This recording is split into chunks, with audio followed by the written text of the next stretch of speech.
இன்றைக்கி நம்ம என்ன பார்க்க போகிறோம்னா, இந்த ஃபைக்கஸ் உங்களை என்ன பண்ண போகிறோன்னா, இந்த பாட்டில் நம்ம டிரான்ஸ்பிளான்ட் பண்ணுறோம், மாற்ற போகிறோம்.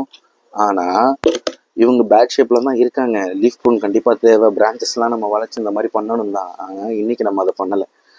இன்றைக்கி இந்த பாட்டிலேருந்து இதுக்கு ஷிஃப்ட் பண்ணுவோம்.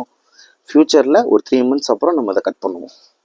இன்றைக்கே பண்ணோன்னா பாவம் பிளான்ட் வந்து தாங்காது.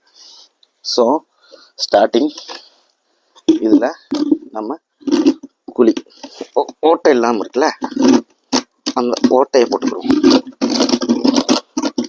இந்த மாதிரி போட்டு விடுங்க.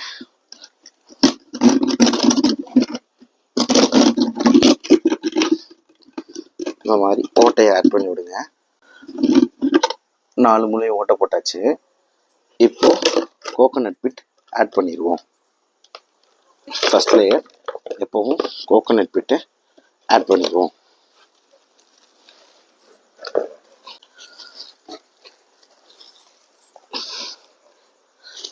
நல்லா போஸ்ட் 2 பிடி கோகோனட் பிட்டு, நல்லா கை நிறைய எர்த்வார்ம் கம்போஸ்ட்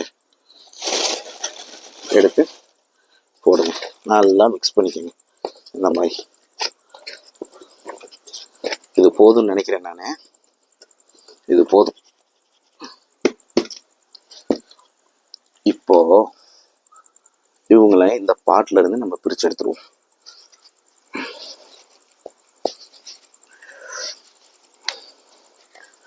இதுவாக நீட்டாக வந்துருச்சு பாருங்கள், அவ்வளோதான். இப்போது இதை லைட்டாக நம்ம வாஷ் பண்ணிவிட்டு உள்ளே நம்ம ஃபிட் பண்ணிடலாம். அவ்வளோ உங்களை வாஷ் பண்ண ஆரம்பிச்சிடுவோம். வாஷ் பண்ணி பேபி ரூட்ஸை டேமேஜ் பண்ணாமல்